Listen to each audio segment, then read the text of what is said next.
அன்பு உறவுகளே, அனைவருக்கும் வணக்கம். அன்பு உறவுகளே, உங்ககிட்ட ஒரு சின்ன ரிக்வஸ்ட்டு. நம்ம சேனலில் போடுற பெரிய வீடியோஸ்க்கு எல்லாத்துக்குமே ஹைப்னு ஒரு ஆப்ஷன் கொடுப்பாங்க. நீங்கள் முதல்ல லைக் கொடுத்துருங்க, கமெண்ட் எழுதுங்க, ஷேர் பண்ணுங்க எல்லாருக்கும் உங்கள் உறவுகளுக்கு. மேலும் ஹைப் ஆப்ஷன் ஒரு ஆப்ஷன் வரும். இந்த ஹைப் ஆப்ஷனில் சில பாயிண்ட்ஸும் இந்த வீடியோஸ்க்குன்னு கொடுப்பாங்க. அதனால் நீங்கள் ஹைப் ஆப்ஷனை கிளிக் பண்ணி எனக்கு இந்த பாயிண்ட்ஸை கொடுத்துருங்க.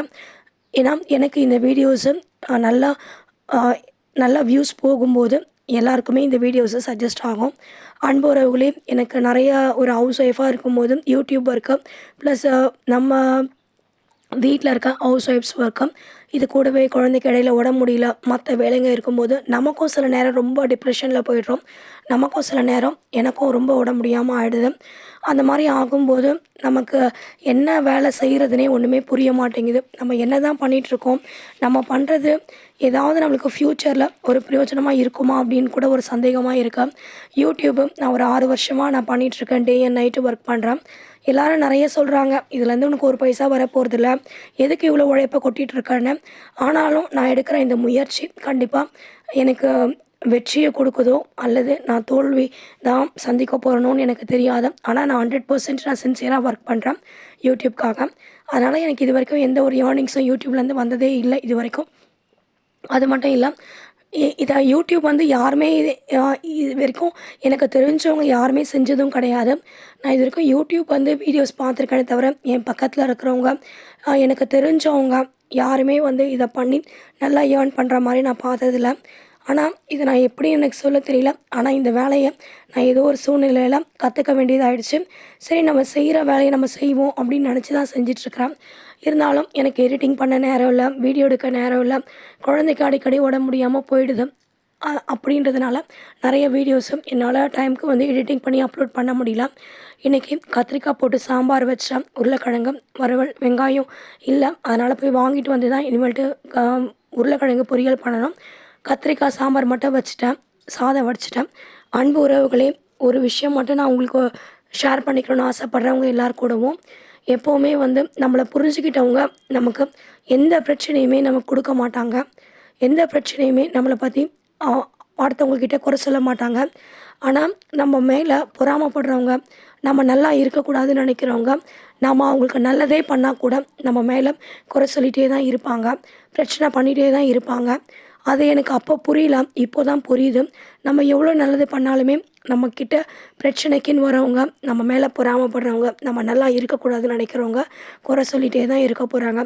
வாழ்க்கையில் பல ஏமாற்றங்கள், தோல்விகள், வாழ்க்கையில் எப்போவுமே வந்து நம்ம கனவு லட்சியங்கள்னு செட் பண்ணுறது, அதுவும் பெண்களுக்கு வந்து அது செய்யக்கூடாதுன்னு தான் நான் சொல்லுவேன். ஏன்னா ஒரு வாழ்க்கையில் நம்ம ஒரு கனவு லட்சியம் கோல்ஸ்ன்னு நம்ம செட் பண்ணுறோம். ஆனால் ஒரு சில நேரங்களில் அது தலைகீழாக மாறி போயிடுது. எந்த விஷயத்துக்கு நம்ம ப்ரையாரிட்டி கொடுக்கணுன்றதே நம்மளுக்கு புரியாமல் போயிடுது. சில விஷயங்களில் வந்து நம்ம கனவு லட்சியங்கள், நம்ம தனிப்பட்ட ஒரு வாழ்க்கை, நம்ம நம்மளுடைய எண்ணங்கள், குறிக்கோள்கள் அதை அப்படியே தனியாக எடுத்து வச்சுட்டு நம்ம எல்லாருக்காகவும் பொதுவாக நம்ம நல்லதை பண்ணிட்டு போயிடலாம் அப்படின்ற மாதிரி தோணுது நிறைய நேரங்களில். இருந்தாலும் நான் தொடர்ந்து எந்த லட்சியம், குறிக்கோள் நான் எய்ம் பண்ணணும், 99% நான் அதில் தோற்று போயிட்டேன். அது நான் அச்சீவ் பண்ண முடியல. காரணம் வந்து ப்ரையாரிட்டிஸ், எது முக்கியம் அப்படின்றதுக்காக நான் ப்ரையாரிட்டிஸ் கொடுத்தது தான். அதனால் என்னால் யாரும் பாதிக்கப்படக்கூடாது அப்படின்றது என்னுடைய விருப்பம். அதனால் நிறைய விஷயங்களை நான் வாழ்க்கையில் என்னால் அச்சீவ் பண்ண முடியல, அதுதான் உண்மை. எது எப்படி போனாலும் இப்போ நான் வந்து டிஎன்பிஎஸ்சி குரூப் 4 எக்ஸாமுக்கு நான் படிக்கிறேன். என் வாழ்க்கையில் நான் 99% நான் தோற்று தான் போயிருக்கேன்.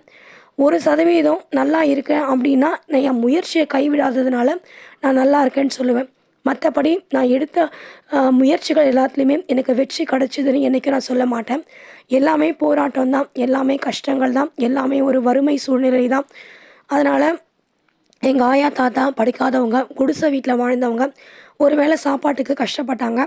அதே மாதிரி எங்கள் அம்மா அப்பா கூலி வேலை செஞ்சவங்க. எங்கள் ஆயா தாத்தா கஷ்டப்பட்டு பயிர் வைக்கிற நிலத்தை விற்று தான் எங்களை படிக்க வச்சாங்க. அதனால் இந்த ஒரு ஒரு தம்பி, அண்ணனுங்க அந்த மாதிரி யாரும் கிடையாது. அப்பா தவறிட்டார், 2 வருஷம் மேலே ஆகுது. அதனால் என்னோடய வாழ்க்கையில் இவங்க எல்லாருமே நிறைய நல்லது என் வாழ்க்கையில் பண்ணியிருக்காங்க. எனக்கு ஒரு நல்ல ஒரு படிப்பை கொடுத்துருக்காங்க. இந்த படிப்பு வந்து ஒரு 40 வயசு வரைக்கும் இதனால் நான் ஒரு ரூபா கூட நான் சம்பாதிக்க முடியல ஒரு 13 வருஷமாக. இருந்தாலும் என்னோடய வாழ்க்கையில் நான் டிஎன்பிஎஸ்சி குரூப் 4 எக்ஸாம் படிக்கணும் எழுதணும் அப்படின்னு ஆசைப்பட்றேன்.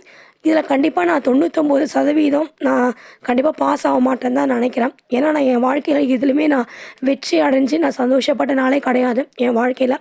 அதனால் எல்லாமே எனக்கு ஃபெயிலியர்ஸ் தான். அதனால் அந்த ஃபெயிலியர்ஸ் ஆகி ஆகி என் வாழ்க்கையில் எல்லாமே நான் ஃபெயில் தான் ஆக போகிறேன்றதை நான் டிசைட் பண்ணியே வச்சுட்டேன்.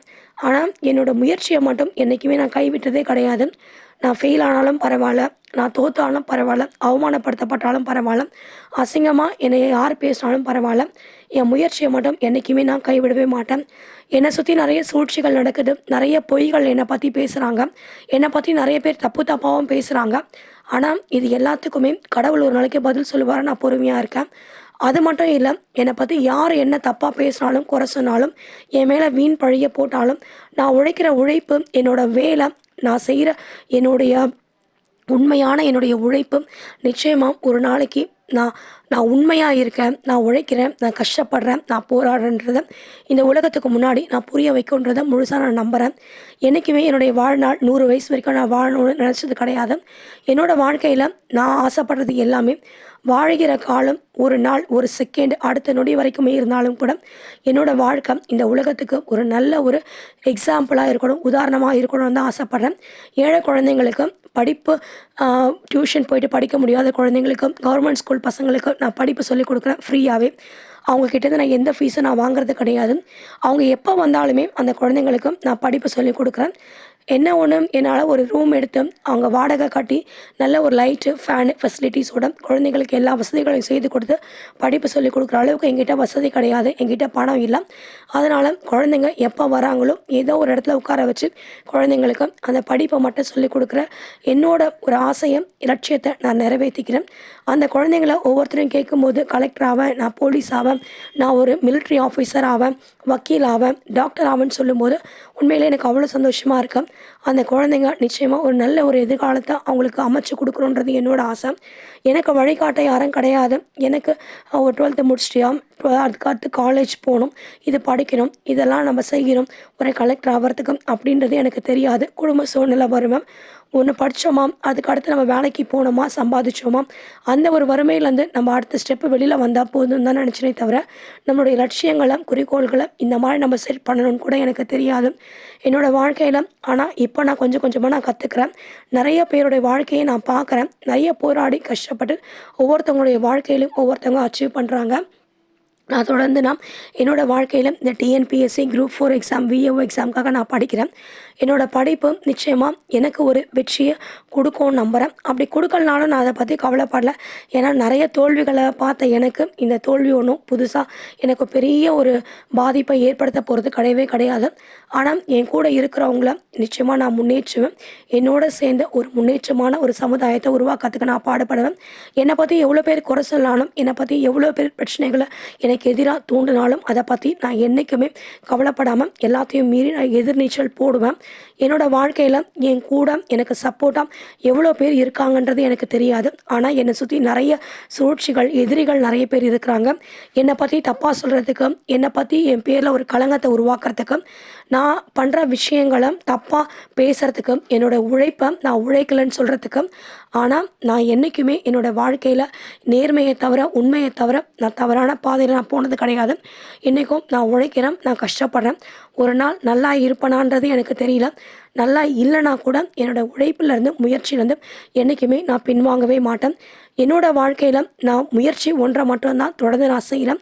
என்றைக்குமே என்ன ஃபாலோ பண்ணுறவங்களுக்கும், என் கூட ட்ராவல் பண்ணுறவங்களுக்கும் நல்லதை மட்டுமே நான் சொல்லிக் கொடுப்பேன். அவங்களுக்கும் நல்லதை மட்டுமே நான் வழிகாட்டுவேன். இன்றைக்கி நான் டிஎன்பிஎஸ்சி குரூப் 4 எக்ஸாமுக்காக சிலபஸ் நான் ஏற்கனவே எடுத்து வச்சுட்டேன். இந்த சிலபஸ் சாரல் துளி யூடியூப் சேனல், அவங்க தான் யூடியூப் சேனல்லேருந்து நான் இந்த யூடியூப் அவங்க மூலமாக எனக்கு இந்த சிலபஸ் வந்து எனக்கு கிடச்சிது. பார்க்குறதுக்கே ரொம்ப சந்தோஷமாக இருக்கும். ஒருங்கிணைந்த குடிமை பணிகள் தேர்வு 4, தொகுதி 4 பணிகள், பொது அறிவு 75 கேள்விகள், திறனறிவும் மனக்கணக்கு நுண்ணறிவும் 25 கேள்விகள் மற்றும் தமிழ் தகுதி மதிப்பீட்டுத் தேர்வு 100 கேள்விகள்னு. தமிழ் வந்து 100 மார்க்குக்கு வரும். தமிழ் தகுதி மற்றும் மதிப்பீட்டுத் தேர்வு 10ஆம் வகுப்பு தரம் 100 கேள்விகள் வரும். அதே மாதிரி மேக்ஸ் வந்து 25 கேள்வி 25 மார்க்ஸ்க்கு வந்து மேக்ஸ் வரும். அதே மாதிரி ஒக்காபுலரி 15, டெக்னிக்கல் டேர்ம்ஸு 10 கொஸ்டின்ஸு. அந்த மாதிரி வந்து இது எல்லாமே நான் உங்களுக்கு வந்து அடுத்த வீடியோவில் தெளிவாக சொல்கிறேன். இலக்கியம், தமிழ் அறிஞர்கள், தமிழ் தொண்டுகள் 15 கேள்விகள், எளிய மொழிபெயர்ப்பு 5 கேள்விகள், வாசித்தல் 15 கேள்விகள், கலை சொற்கள் 10 கேள்விகள், அழகு எழுதும் திறன் 15 கேள்விகள், சொல்லகராதி 15 கேள்விகள், இலக்கணம் 25 கேள்விகள், திறனறிவு மனக்கணக்கு நுண்ணறிவு 15 கேள்விகள், தமிழ்நாட்டின் வரலாறு பண்பாடு மரபு சமூக அரசியல் இயக்கங்கள் 20 கேள்விகள் வருது. இந்திய பொருளாதாரம் தமிழ்நாட்டில் வளர்ச்சி நிர்வாகம் 20 கேள்விகள் வருது. இந்திய ஆட்சியில் 15 கேள்விகள் வருது. இந்தியாவின் வரலாறு பண்பாடு இந்திய தேசிய இயக்கம் 10 கேள்விகள், புவியியல் 5 கேள்விகள், பொது அறிவியல் 5 கேள்விகள், பொது அறிவு 10ஆம் வகுப்பு தரம். இது எல்லாமே வந்து 10ஆம் வகுப்பு தரம் தான். ஒருங்கிணைந்த கொடுமை பணிகள்னு அரசாங்க உத்தியோகத்துக்காக குரூப் 4 எக்ஸாமுக்காக நான் படிச்சுட்ருக்கேன். எனக்கு வயசு இப்போ 40ஆவது. இந்த எக்ஸாமில் நான் வின் பண்ணுறேன், எனக்கு வேலை கிடைக்குதுன்றது நான் முழுசாக எனக்கு நம்பிக்கை இல்லை. ஏன்னா நான் எல்லாத்துலேயுமே தோற்று தான் போயிருக்கேன். என் வாழ்க்கையில் நான் இந்த லட்சியத்தை அடையணும், நான் நல்லா இருக்கணும், நான் என் கூட சேர்ந்து எல்லாரையும் முன்னேற்றணும் அப்படின்னு நான் நினச்சேன். எதுவுமே எனக்கு நடக்கலை என் வாழ்க்கையில். இருந்தாலும் தொடர்ந்து நான் முயற்சி பண்ணுறேன், நான் படிக்கிறேன். என்னோடய வாழ்க்கையில் என்ன நடக்குமோ அது எனக்கு தெரியாது. ஆனால் நான் தொடர்ந்து நான் போராடுறேன். ஒரு நாள் இல்லை ஒரு நாள் நான் ஜெயிக்கிறனோ தோக்குறனோ அதை பற்றி எனக்கு தெரியல. ஆனால் நான் முயற்சி மட்டும் பண்ணிகிட்ருக்கேன். இந்த முயற்சி எனக்கு ஒரு பெரிய தன்னம்பிக்கையை கொடுக்குது. அன்பு உறவுகளே, தயவுசெய்து என்னோடய வீடியோஸ்க்கு சப்போர்ட் பண்ணுங்கள். லைக்கு ஷேர்ஸு கமெண்ட்டு கொடுங்க. ஒவ்வொரு வீடியோவுமே எனக்கு யாரும் சப்போர்ட் பண்ணுறதுக்கு வீடியோ எடுக்கிறதுக்கு எனக்கு இந்த கண்டென்ட்டு போடும், இது நல்லா வரும் சொல்கிறதுக்கெலாம் யாரும் கிடையாது. என்னோடய ஓன் கண்டென்ட்டு தான், என்னோடய முயற்சி தான். இப்போ கூட வீடியோ எடிட்டிங் எல்லாம் எனக்கு சரியாக பண்ண வராது, நேரமும் இல்லை. காரணம் என்னென்னா, ஒரு ஹவுஸ் ஒய்ஃபாக காலையிலேருந்து நைட்டு வரைக்கும் வேலை சரியாக இருக்கும். குழந்தைக்கு உடம்பு முடியல, அந்த குழந்தைய பார்க்குறதுக்கு நேரம் சரியாக இருக்கும். இதுக்கு நடுவில் வீடியோ எடுத்து போடணும், எடிட்டிங் பண்ணுறதுக்கு முடியல. நான் படிக்கணும் எக்ஸாமுக்கு, அந்த படிக்கிறதுக்கு நோட்ஸ் எடுக்க புக்ஸு வாங்க எல்லாமே நான் மட்டும்தான் தனியாகவே செய்யணும். நான் செய்கிற வேலைகள் எல்லாமே நான் மட்டும்தான் செய்யணும் தனியாக. என் கூட செய்கிறதுக்கும் எனக்கு ஹெல்ப் பண்ணுறதுக்கும் நான் இருக்கிறேன், நீ படி நீ செய்யின்னு சொல்கிறதுக்கும் எந்த ஒரு சப்போர்ட்டுமே இன்ன வரைக்கும் எனக்கு அந்த அளவுக்கு கிடையாது. நானே தான் முயற்சி பண்ணுறேன். சரி, ஒரு நாள் நான் பண்ணுறேன் நம்பிக்கையோடு. ஜெயிக்கலனாலும் கவலை இல்லை. ஏன்னா நான் நிறைய தோற்று போயிருக்கேன், அவமானப்பட்டிருக்கேன், அசிங்கப்பட்டிருக்கேன். என்னை பற்றி இன்ன வரைக்கும் கேவலமாக பேசுகிறவங்க நிறைய பேர் பேசிகிட்டே தான் இருக்கிறாங்க. ஆனால் நான் அதை பற்றி எதையுமே நான் கவலைப்படல. ஒரு நாள் என் வாழ்க்கையில் ஒரு மாற்றம் வந்துச்சுன்னா நிச்சயமாக அந்த சமுதாயத்துக்கும் நான் வாழ்கிற என் கூட இருக்க மக்களுக்கும் ஒரு நல்ல ஒரு எதிர்காலத்தை நான் அமைச்சு கொடுப்பேன். எனக்கு ஒரு போஸ்டிங் கிடச்சிதுன்னா, போஸ்டிங் கிடைக்கலனாலும் பரவாயில்ல, இந்த போஸ்டிங் எனக்கு கிடைக்கலாம், உங்களுக்கும் கிடைக்கணும். அதுக்காக நீங்கள் முயற்சி பண்ணுங்கள், படிங்கன்னு என் கூட இருக்கிறவங்களுக்கும் நான் ஒரு பெரிய நம்பிக்கையை கொடுப்பேன். அன்பு உறவுகளே, வாழ்க்கையில் தோல்விகள் மட்டும்தான் நான் சந்தித்தது. இருந்தாலும் என் வாழ்க்கையில் என்னோட படிக்காத அம்மா அப்பா ஆயா தாத்தா இவங்களெல்லாம் பார்க்கும்போது நான் ரொம்ப கஷ்டப்படுவேன். இவங்க படிக்காதனால தான் கஷ்டப்பட்டாங்கன்னு. ஆனால் நான் படித்தோம், இன்றைக்கி ஒரு நல்ல உத்தியோகத்தில் நான் இல்லை, சம்பாதிக்கலை. அப்படின்ற போது எனக்கு பெரிய மன வருத்தங்கள் இருக்கும். இருந்தாலும் இந்த தலையெழுத்து இந்த 2026 மாறுமான்னு எனக்கு தெரியாது. ஒரு நல்ல ஜாப் கிடச்சி நான் போஸ்டிங்கில் போகும்போது, ஆனால் போஸ்டிங் கிடைக்கலனாலும் நான் தொடர்ந்து நான் போராடுவேன், நான் படிப்பேன். என்னோடய இலக்கு என்றைக்குமே யாருக்காகவும் எதுக்காகவும் விட்டு கொடுத்ததே கிடையாது. என்னோடய வாழ்க்கையில் பணம் இல்லாமல் போடலாம், கூட ஆதரவு யாரும் இல்லாமல் போடலாம், என் கூட இருக்கிறவங்களே என்னை ஏமாற்றலாம், என்னை பற்றி தப்பாக சொல்லலாம், என் கூட என் வேலையை வாங்கிட்டு போய் சொல்லலாம், நான் வேலையை செய்யலைன்றதை என் மேலே பழி போடலாம். ஆனால் எது எப்படி இருந்தாலும் என்னோடய வாழ்க்கையில் தொடர்ந்து என்னோடய கடமைகள்லேருந்து நான் பின்வாங்க மாட்டேன். அதே மாதிரி என்னோடய குடும்பத்தில் இருக்க வேலைகள் அத்தனையுமே நான் செய்கிறேன். இதில் எந்த பொய்யுமே கிடையாது, இது சத்தியம். என் குழந்தைக்கு தேவையான எல்லா வேலையும் நான் செய்கிறேன். இது இல்லாமல் என் மக்களுக்கும் என் கூட இருக்கிறவங்களுக்கும் குழந்தைங்களுக்கும் என்னால் முடிஞ்ச உதவிகளை நான் செய்கிறேன். என்னை பற்றி எவ்வளோ பேர் எவ்வளோ தப்பாக பேசினாலும் அதை பற்றி என்றைக்குமே நான் பெருசாக எடுத்துக்கிறதே கிடையாது. நிச்சயமாக ஒரு நாள் என்னை பற்றி தப்பாக பேசுறதுக்கும் அவங்க கவலைப்படுவாங்க. என் காலில் விழுந்து உன்னை பற்றி நான் தப்பாக பேசிட்டேன்னு மன்னிப்பு கேட்குற நாளும் கூடிய சீக்கிரம் வரும். அப்படி வரனால நான் கவலைப்படல. ஏன்னா என் வாழ்க்கையில் நான் சந்தித்தது எல்லாமே தோல்விகள் தான், போராட்டம் தான், அசிங்கம், அவமானம் தான். இருந்தாலும் பரவாயில்ல, தொடர்ந்து நான் படிக்கிறேன்.